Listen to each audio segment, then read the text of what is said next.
Comenzar, acabamos de cantarle a nuestro Dios que Él es el Rey de los cielos, que vamos nosotros a esperar el momento en que su gloria, su majestad, su poder se manifieste sobre toda la creación.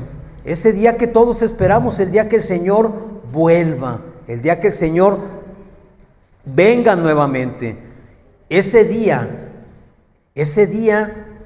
se cumplirá el anhelo de toda la creación.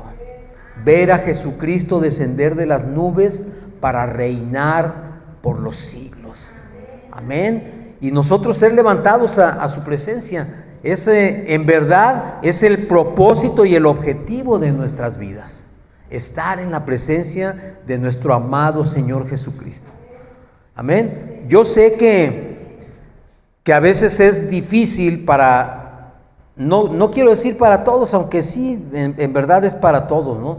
De repente es difícil abrir el espacio de tiempo para venir a estas reuniones, pero te quiero decir que cuando tú dispones en tu corazón entregarle este tiempo al Señor, este tiempo se convierte en un tiempo de bendición, en un tiempo de alabanza, en un tiempo de gloria, en un tiempo en el que Dios se manifiesta de una manera poderosa, porque así es Él, poderoso. Gracias, Señor, por este día, gracias, Señor, por esta hora. Te entregamos este servicio, Señor, pidiéndote que tu Espíritu Santo sea quien hable a través de mis labios, Señor. Que la palabra que hoy va a ser soltada, Señor, sea palabra que haga rema en las vidas de quienes lo escuchen, Señor. En las vidas de todas aquellas personas por cuyos oídos entre esta palabra. Que quede sembrada en su corazón para que pueda dar fruto, Señor, al 100 y al 1000 por uno, conforme a tu propósito y en tu tiempo, Señor. Gracias, Señor Jesucristo, exaltado, bendecido, alabado y glorificado sea siempre el nombre de Jesucristo. Amén y amén. Bueno, pues bienvenidos los que están aquí presentes y bienvenidas a las personas que también nos ven por medio de las redes. Gracias por seguirnos, gracias por apartar este tiempo también para buscar de Dios. Hemos venido hablando, o mejor dicho, el Señor nos ha venido hablando en las últimas semanas de varios puntos importantes. Y hoy no es la excepción. Hoy vamos a hablar de un tema que quizás para muchos puedas decir, pues este tema ya lo he escuchado muchas veces. Pero la verdad, el Señor ha puesto en mi corazón que yo retome este tema porque es base. Es elemental para que tú y yo entendamos a qué hemos sido llamados en el Señor. Porque el Señor nos ha buscado, nos ha encontrado, nos ha obsequiado su salvación y nos ha hecho sus hijos. En todo eso hay un propósito.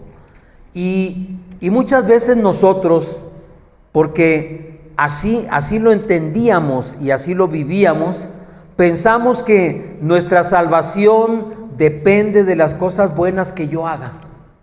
De hecho, muchas veces pensamos de alguna persona o de nosotros incluso, por esto que hizo, ya se ganó el cielo. No sé si tú has escuchado esa frase, que dicen, fulanito cuidó a sus padres toda la enfermedad hasta que murieron y no se despegó de ellos, ya se ganó el cielo. ¿Sí lo has escuchado en alguna ocasión? Porque así lo pensamos y así nos lo enseñaron y así lo creíamos o así lo creíamos. Pero cuando tú y yo entendemos cómo funciona y cómo obtenemos la salvación, nos damos cuenta que no es por las cosas que hacemos. Sin embargo, nuestro corazón, nuestra carne, siempre nos está diciendo que somos nosotros. Tú puedes, hazlo así, vas bien, sigue. Y nuestro corazón a veces, por desgracia, nos juega malas pasadas. Porque nuestro corazón, si no está enfocado en la palabra de Dios, lo más probable es que las decisiones y las cosas que hagamos aún de corazón, lejos de acercarnos a la salvación, nos alejen de ella. Y esto es algo que a veces dice uno, pero ¿cómo funciona eso entonces? Entonces, si una persona es buena, ¿no se va a salvar? Pues depende a qué le llamemos bueno, ¿verdad? Pero la cuestión es que nosotros entendamos cómo y por qué funciona nuestra salvación. Cómo y por qué es que nosotros somos salvos y somos justificados delante de Dios. Vamos a ir al libro de Jeremías, en el capítulo 17, versículo 9. Tú que tienes tu Biblia, búscalo por favor. Jeremías 17, 9. Cuando lo tengas me dices amén, por favor. Muy bien, dice Jeremías 17, 9. Engañoso es el corazón más que todas las cosas y perverso. ¿Quién lo conocerá? Dice, en el 10 dice, yo Jehová que escudriño la mente, que pruebo el corazón para dar a cada uno según su camino, según el fruto de sus obras. Fíjate cómo nos dice la palabra de Dios que el corazón es engañoso. A veces pensamos que lo que hacemos de corazón está bien hecho, y no es así, porque la palabra nos está diciendo que el corazón es engañoso. El corazón busca principalmente satisfacerse a sí mismo, sentirse bien a sí mismo y hace cosas para sentirse bien, ¿verdad? Pero eso es engañoso, porque el hacer cosas que nos hacen sentir bien no necesariamente significa que estamos haciendo la voluntad de Dios. Por eso dice la palabra que el corazón es engañoso, es decir, no podemos confiarnos en lo que nuestro corazón nos está diciendo. Si este corazón no está con la mirada puesta en Jesucristo. Porque a veces la mirada de nosotros, la mirada de la gente está puesta en las cosas del mundo, en lo que se ve, en lo que la gente ve. Y por eso de repente decimos, tal persona es buena persona. Es buena gente, ayuda a todo mundo, pero nosotros no conocemos cuáles son las intenciones profundas de ese corazón. Porque hay gente que ayuda, hay gente que hace las cosas para ser vista, para ser famoso, para que la gente en la calle lo vea y diga, ah, mira, allí va fulano de tal, que es una persona muy dadivosa. Y nosotros pensamos que la intención es buena, pero a veces la intención no necesariamente es buena. Pero Dios sí sabe, Dios sí conoce los corazones. Él los escudriña y podemos engañar a todo mundo, incluso a nosotros mismos.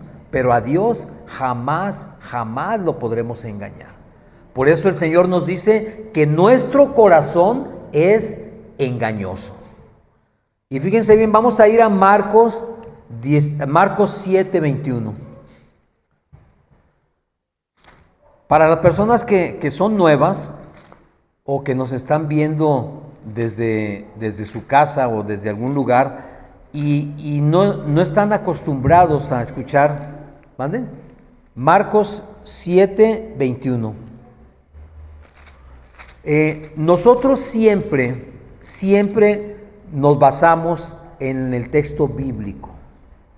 Cuando hablamos de algo, yo les pido que vayamos a la Biblia a buscarlo para que ustedes puedan constatar de que lo que se les está hablando es palabra de Dios y está escrito, no lo estamos inventando nosotros, ¿sí? Por eso es importante que tú tengas tu Biblia a la mano, que te familiarices con ella y que aprendas a buscar para que cuando tú escuches un mensaje, no solamente aquí, sino en cualquier parte, en el internet, en algún lugar de reunión, en donde sea que tú vayas y escuches un mensaje, tú puedas ir a la Biblia y comprobar si lo que te dijeron o lo que te están diciendo es verdad, ¿sí?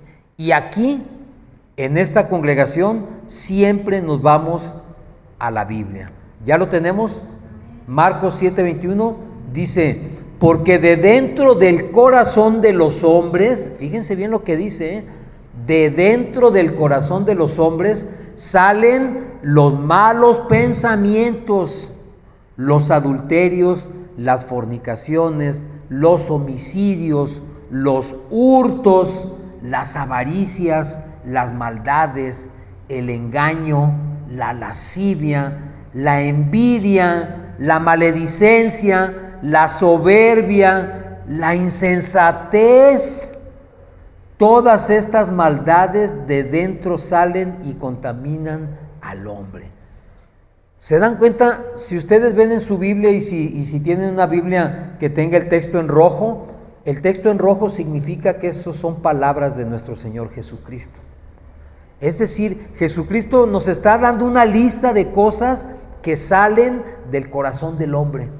Y de todo lo que acabamos de leer, ¿qué es bueno? Nada, absolutamente nada. ¿Qué nos está diciendo Jesucristo? Que es imposible que del corazón del hombre salgan cosas buenas. Imposible. Si el Espíritu Santo no está dirigiendo el corazón de una persona, es imposible que salgan de él cosas buenas, aunque parezcan buenas. Por eso dice Jesús, del corazón del hombre sale esto. Aquí Jesús nunca dijo, del corazón del hombre sale una cosita buena, ¿verdad? ¿Por qué sucede esto? Porque ya lo hemos visto en otras, o lo hemos hablado en otras prédicas. Nosotros somos parte de una raza caída, de una naturaleza caída. Es decir, por causa del pecado de Adán, nosotros heredamos ese pecado y somos seres que tienen tendencia natural a pecar. En la Biblia se dice la palabra concupiscencia, que significa inclinación a hacer lo malo. Y esto basta que nos veamos a nosotros mismos para que nos demos cuenta que efectivamente todo el tiempo estamos pensando cosas, pero la mayoría de las cosas que pensamos no son necesariamente buenas. Pensamos en el chisme, lo que hizo fulanito, lo que dijo perenganito, lo que le voy a decir, por qué me dijo esto, por qué me quitó aquello, por qué me peleó, por qué mintió, o nosotros mentimos a veces, y a veces decimos es una mentirita piadosa, pero es una mentira. Es decir, siempre estamos, constantemente estamos haciendo las cosas mal. Entonces, ¿cómo podemos nosotros arreglar esto? ¿Cómo podemos nosotros obtener una salvación si todo lo que pensamos, todo lo que hacemos y decimos es malo? Fíjense bien, está en... Ok, bueno, vamos a ver en Lucas capítulo 18. Lucas está adelantito de donde estamos ahorita, estamos en Marcos, denle hacia adelante, en Lucas 18, versículo 18.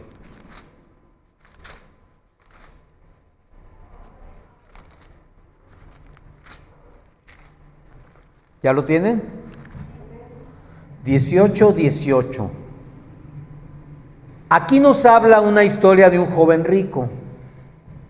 Y hay algo importantísimo como comienza este capítulo. Y dice, en el 18:18 dice, un hombre principal le preguntó diciendo, Maestro bueno, ¿qué haré para heredar la vida eterna?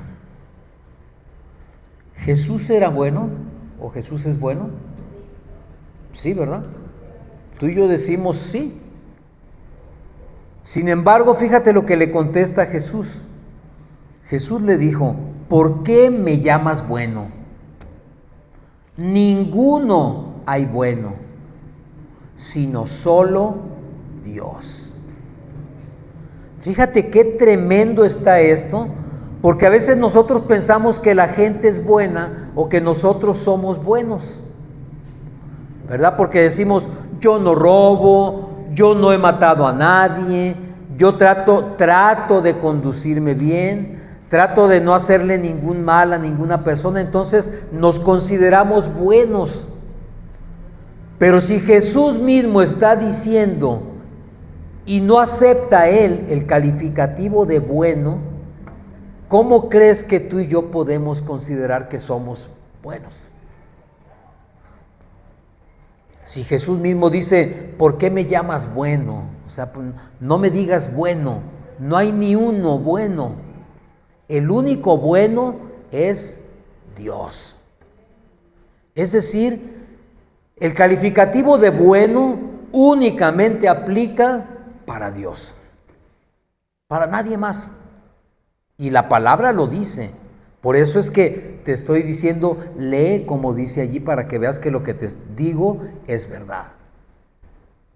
Entonces, toda nuestra vida o la mayor parte de nuestra vida hemos vivido engañados creyendo que somos buenos, creyendo que hacemos cosas buenas, y por cuanto hacemos cosas buenas, el resultado lógico es que el día que a mí me toque morir, vaya directo al cielo, ¿verdad? ¿No se han fijado en eso? En todos los velorios, cuando una persona muere, lo primero que dicen, ya está en el cielo con Dios. ¿Cómo puedes asegurar que está en el cielo con Dios? Es que era una persona muy buena. Aquí lo acabamos de leer. Bueno no hay ni uno, ni una sola persona buena. Entonces, ¿cómo podemos nosotros estar seguros de que vamos a ir a la presencia de Dios? ¿Sí? Porque esta persona que le pregunta a Dios, a Jesús, ¿cómo hacer para entrar al reino de los cielos? Y le dice, bueno, después Jesús le dice, los mandamientos sabes. No adulterarás, no matarás, no hurtarás, no dirás falso testimonio, honra a tu padre y a tu madre. Y él contesta enseguida, todo esto lo he guardado desde mi juventud. Es decir, Señor, yo me porto bien. Digo, a lo mejor, quizás tú no lo sabes porque no me conoces, pero yo toda mi vida me he portado bien. Y entendemos como una razón lógica que por cuanto nos hemos portado bien, vamos a entrar directo al reino de los cielos, ¿verdad? Sin embargo, Jesús le dice,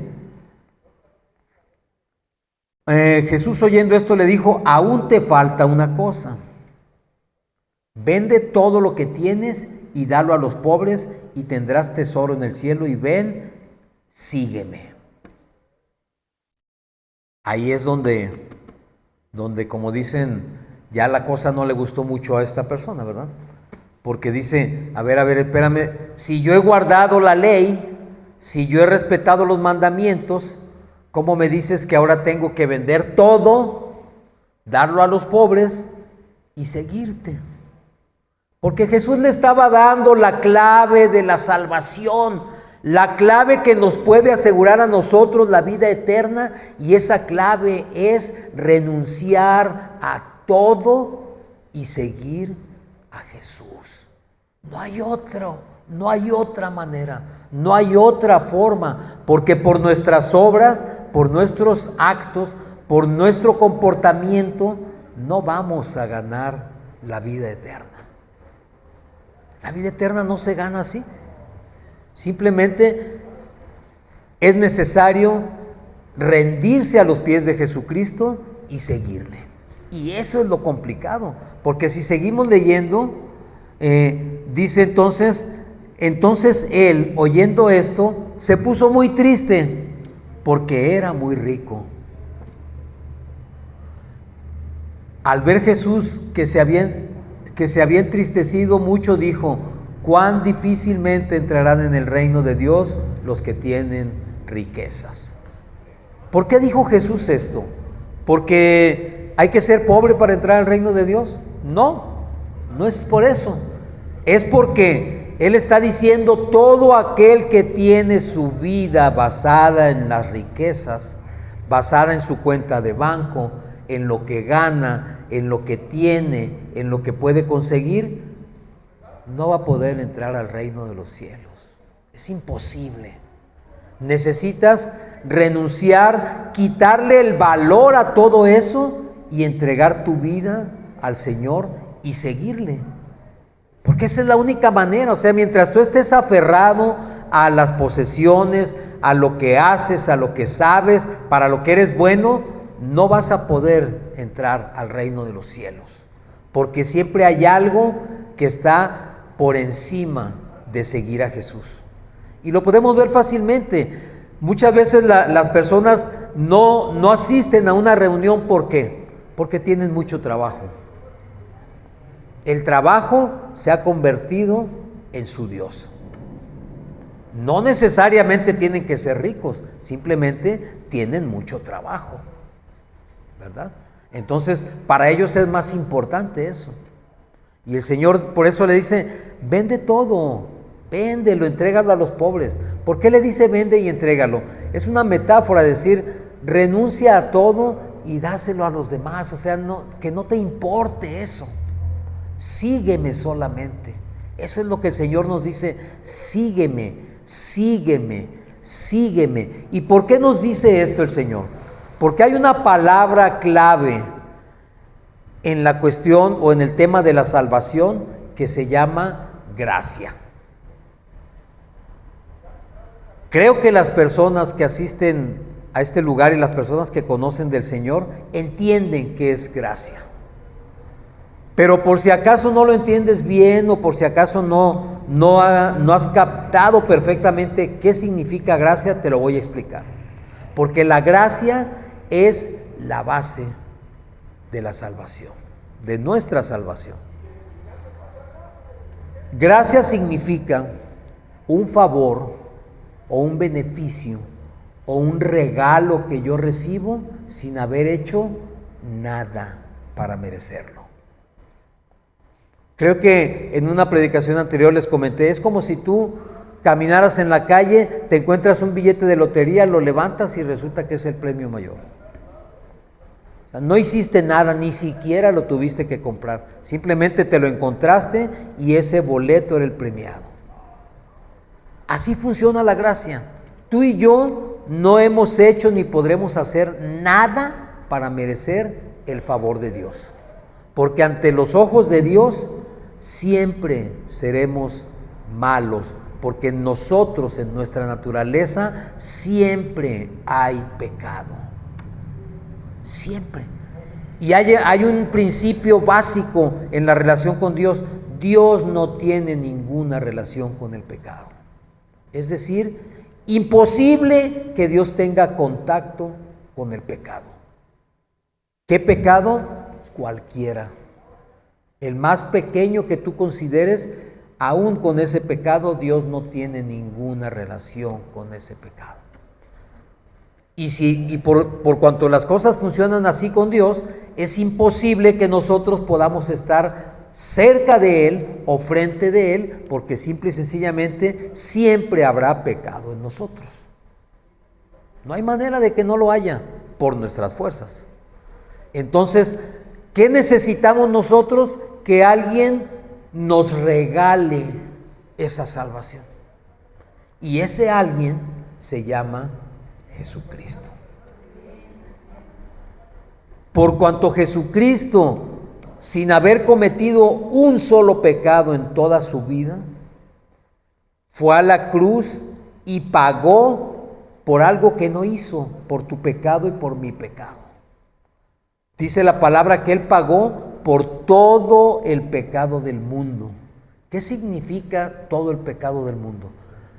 Los 18,000 millones de habitantes que hay en el mundo, todos los pecados de esos 18,000 millones de habitantes los cargó Jesús en su persona. Y por cuanto la paga del pecado es la muerte, porque así lo establece la ley de Dios, la paga del pecado es la muerte. Pero luego dice también la palabra, mas la dádiva de Dios es vida eterna. Es decir, por cuanto pecamos, nuestro destino es la muerte, irremediablemente. Dios tuvo que darnos, por eso dice dádiva, Dios tuvo que darnos una salvación que nosotros no tenemos, no podemos conseguir, para poder entrar en su presencia. Y esa salvación vino por medio de Jesucristo. Porque al cargar con todo el pecado del mundo, la paga de ese pecado, ¿cuál dijimos que es? Muerte. Por eso es que Jesús tenía que morir en la cruz del Calvario. A veces hemos entendido una historia muy romántica de la pasión de Cristo, donde decimos y nos condolemos y decimos, pobre todo lo que lo golpearon. Mi hermano, cada golpe recibido por Jesús, cada latigazo, cada escupitajo, cada puntapié, cada insulto, cada puñetazo, era la paga de nuestro pecado. Y Él lo estaba pagando en su persona.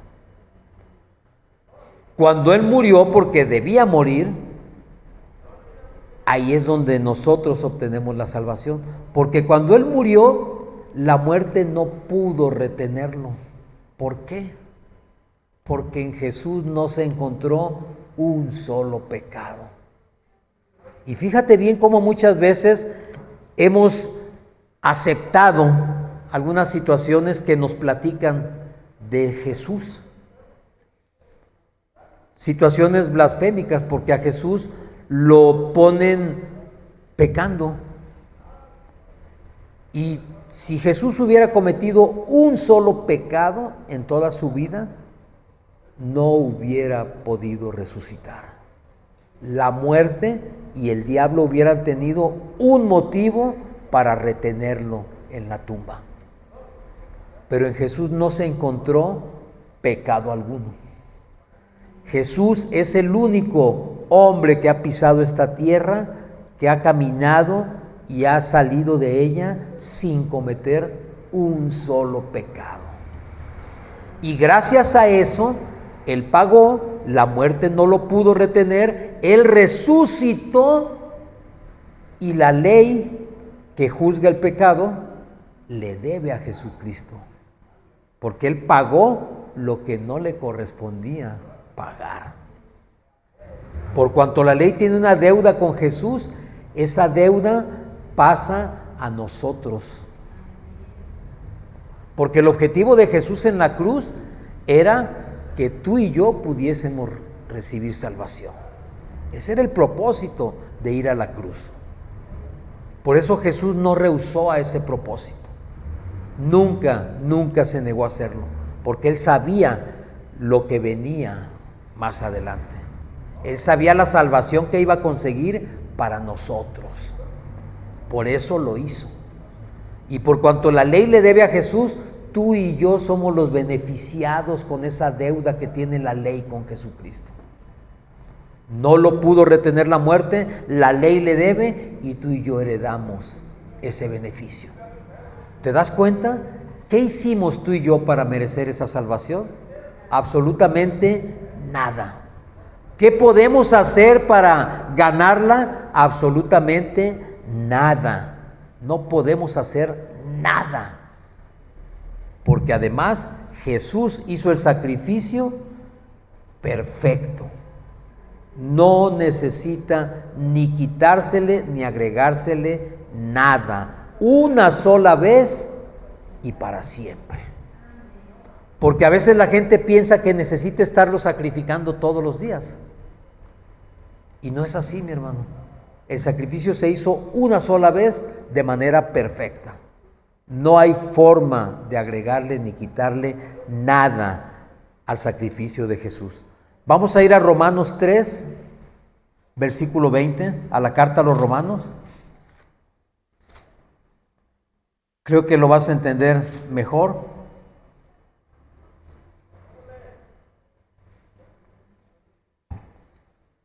Dice 3:20.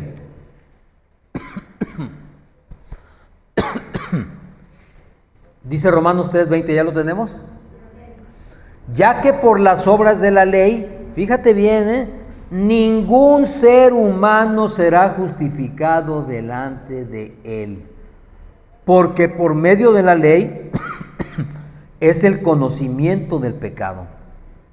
Pero ahora, aparte de la ley, se ha manifestado la justicia de Dios testificada por la ley y por los profetas. La justicia de Dios por medio de la fe en Jesucristo para todos los que creen en Él, porque no hay diferencia, por cuanto todos pecaron y están destituidos de la gloria de Dios, siendo justificados gratuitamente por su gracia, mediante la redención que es en Cristo Jesús. ¿Te das cuenta? ¿Qué acabamos de leer? Que por las obras nadie se salva.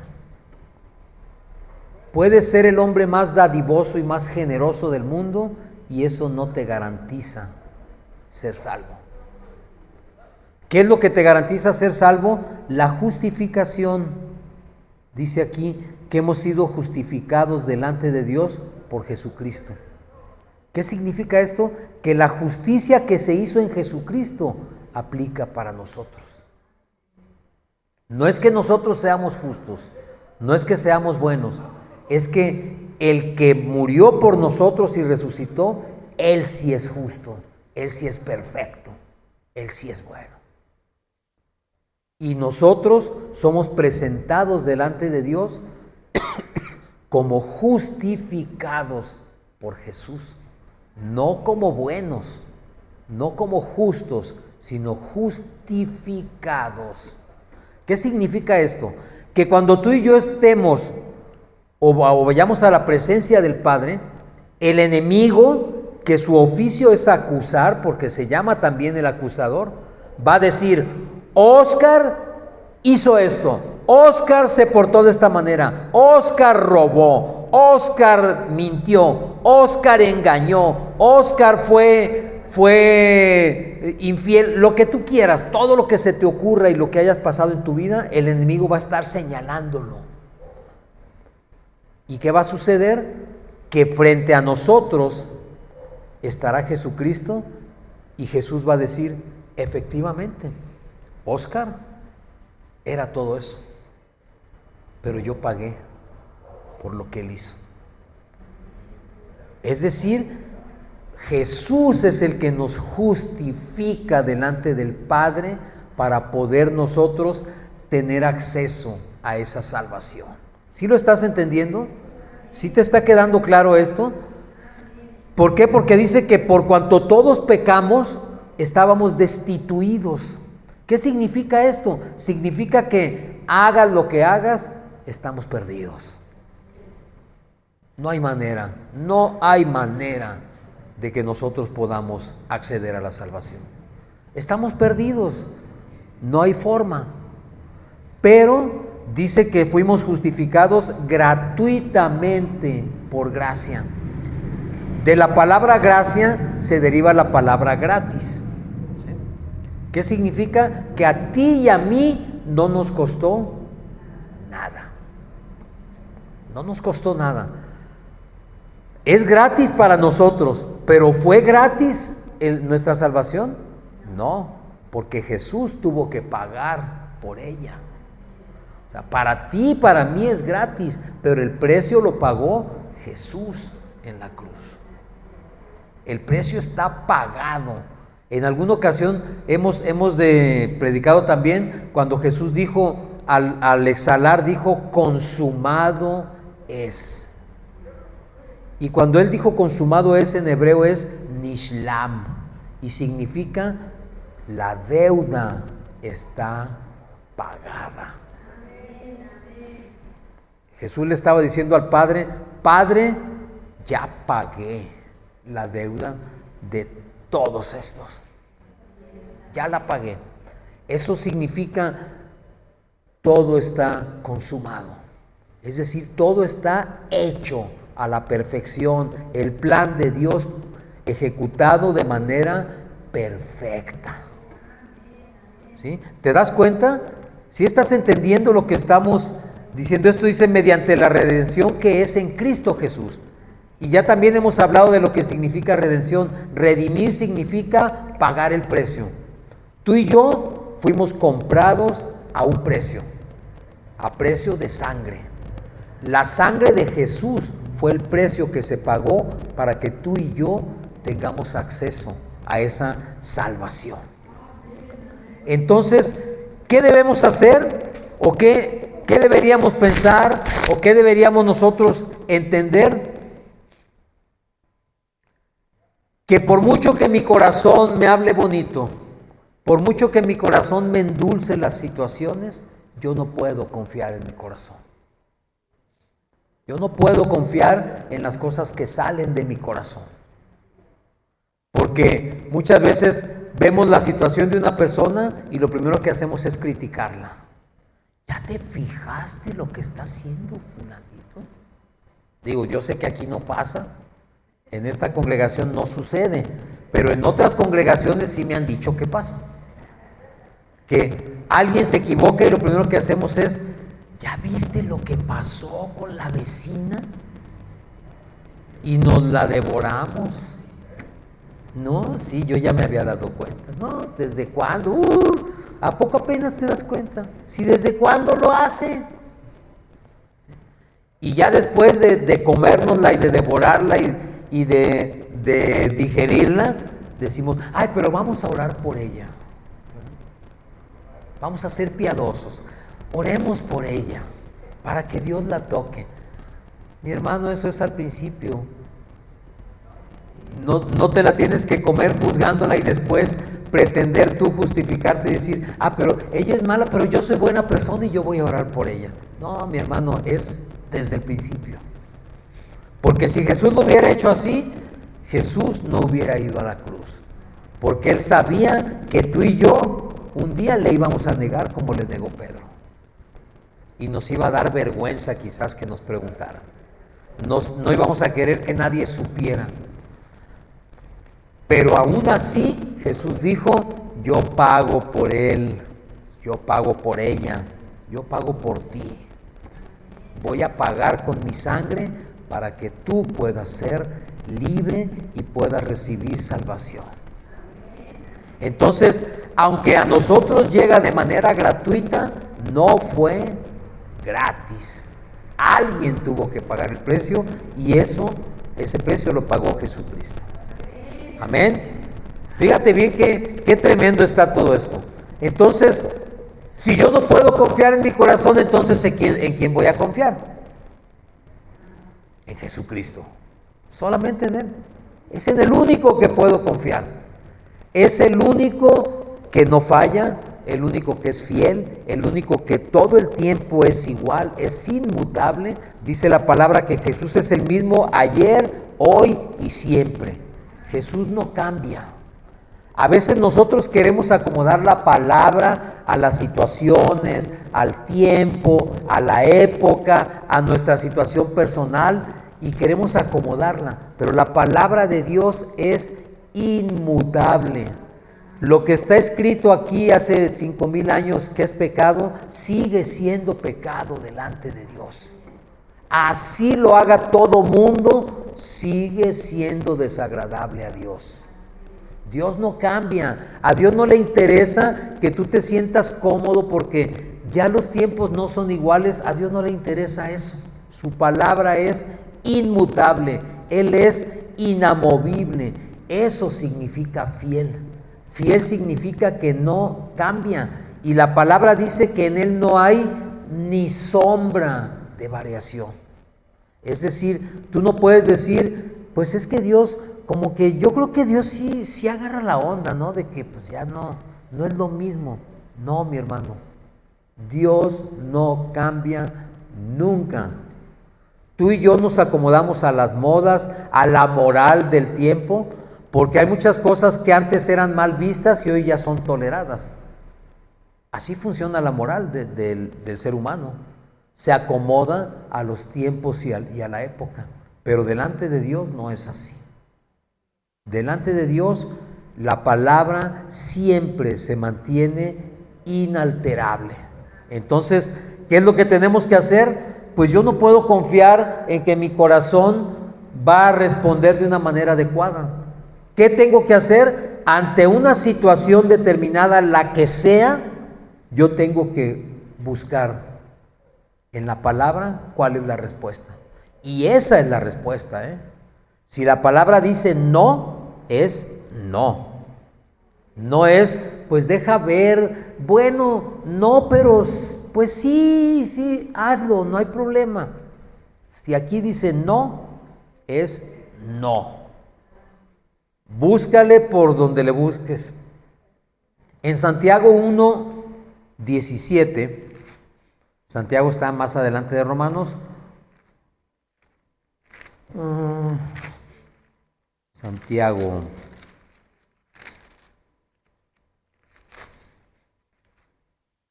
1, versículo 17. Bueno, vamos a ver desde el 16. ¿Por qué debo confiar en Dios? Ya dije que porque Él es fiel, es inamovible, Él no cambia, Él siempre es el mismo, ¿sí? Y Él siempre va a respaldar su palabra. Entonces, ¿ya lo encontraron? Santiago 1:16, vamos a ver desde 16. ¿Ya?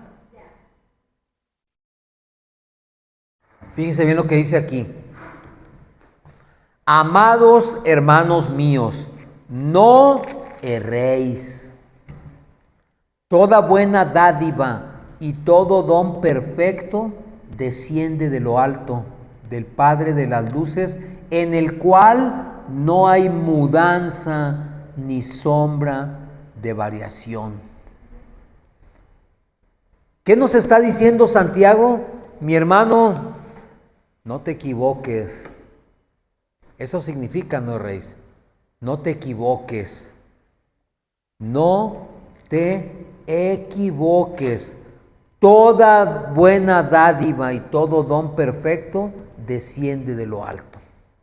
Es decir, todo lo bueno que llega a nuestra vida, la dádiva de la salvación, el don de la fe, desciende de Dios. No puede salir de nosotros. Yo no puedo decir, voy a tener fe. No se puede. La fe tiene que venir como un don de lo alto. Dios tiene que poner el Espíritu Santo y el Espíritu Santo pone fe en ti. De otra manera, no se puede. Yo no puedo decidir tener fe. La fe es un don que viene de parte de Dios. Y la salvación es una dádiva, es un regalo que viene de Él. Por eso dice, toda buena dádiva y todo don perfecto desciende de lo alto del Padre de las luces. El Padre de las luces es el Padre, es Dios, el Dios del universo. Las luces somos nosotros. Jesús dijo, ustedes son luz. Ustedes son luz. Y dice que una luz se enciende ¿para qué? Para que ilumine a todos los de la casa. No para esconderse, ni para guardarse en algún lugar. La luz somos nosotros. Porque la luz de Jesucristo está en nosotros. Por eso somos luz. Entonces, por eso dice aquí el Padre de las luces. Es decir, el Padre de todos nosotros es el que nos da y nos otorga esas dádivas. Pero luego confirma aquí lo que les dije hace rato. En Él, es decir, en Dios, no hay mudanza. Quiere decir, no hay cambios, no hay movimientos, no hay nada. Dios mismo dice, mi palabra no volverá hasta que haga aquello por lo cual yo la he mandado, yo la he enviado. Cuando la palabra de Dios se cumple, vuelve a Él. Pero esa palabra no cambia nunca, nunca. Dice, el mundo pasará, la tierra pasará, los cielos pasarán, pero mi palabra no pasará. La palabra de Dios se queda. Y dice que no hay ni sombra de variación. Es decir, ni tantito, ni poquito, como por ahí dicen algunos letreros de estacionarse, ni un minuto, ni un ratito. Dios no cambia nada, absolutamente nada. Es el mismo. Es el mismo porque esa es su naturaleza. Esa es la manera en que Él se comporta y la manera en que Él nos habla a todos nosotros, de una forma inamovible e inmutable. Y fíjate bien, vamos a terminar con Efesios 2:10. Entonces tú me vas a decir, bueno, si siendo bueno o portándome bien no voy a ganar el cielo, entonces ¿para qué soy bueno, verdad? Efesios 2:10. Tú vas a decir, entonces, ¿qué caso tiene ser bueno o portarse bien? Fíjate bien que como al Señor no se le olvida nada, ni creas que lo vas a sorprender con algo que no tenga una respuesta. En Efesios 2:10 dice, bueno, vamos a ver desde el 8, porque repite de lo que estamos hablando, ¿sí? Dice bien, desde el 8, porque por gracia sois salvos, por medio de la fe, y esto no de ustedes, pues es don de Dios. ¿Qué dijimos que era la fe? Era un don de Dios, era un don perfecto que viene de parte de Dios. Entonces, yo no soy no soy salvo por las obras, sino por la gracia. Y esa gracia viene por la fe, y la fe viene de Dios. Dice, no por obras, para que nadie se gloríe. Es decir, no es por obras para que nadie diga, yo soy más bueno, como decían en mi tierra, soy más bueno que el pan Bimbo. Entonces, yo soy bueno y me glorío de ello. El Señor dice, no, mi hijito, no es por tus obras, para que no presumas, para que no creas que por eso ya la hiciste. No es por obras. Dice, porque somos hechura suya. Fíjate qué tremendo y qué hermoso está esto.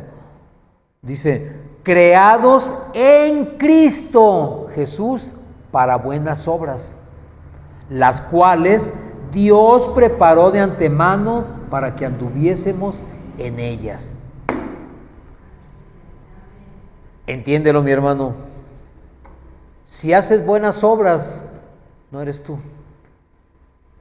Porque tú y yo fuimos creados, dice aquí, en Cristo Jesús. Es decir, estábamos en Cristo Jesús antes de que el mundo fuese creado.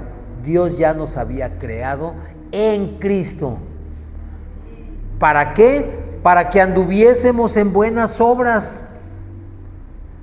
¿Qué significa? Que cuando yo conozco a Jesús, yo lo acepto como mi Señor, yo creo en Él, yo confío en Él, las buenas obras son el resultado, no el objetivo ni el medio, sino el resultado.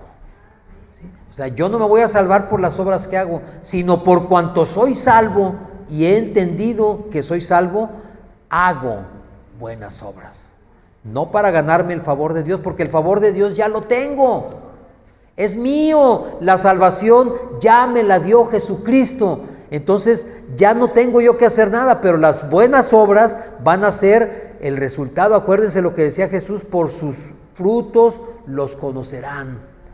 Esas buenas obras son fruto del Espíritu Santo que está en mí. No es fruto mío, es fruto del Espíritu Santo que se manifiesta en mi persona. Y dice aquí que esas buenas obras, fíjense bien, ni siquiera es que yo sea, ay, qué bueno soy, voy a llevarle desayuno a los indigentes. No, Dios ya las había preparado de antemano, dice la palabra, para que anduviésemos en ellas. Es decir, ni siquiera tienes tú que escoger qué vas a hacer. Dios ya tiene preparado lo que tú y yo tendremos que hacer, y en esas buenas obras son en las que tendremos que caminar, en las que vamos a andar. Entonces, mi hermano,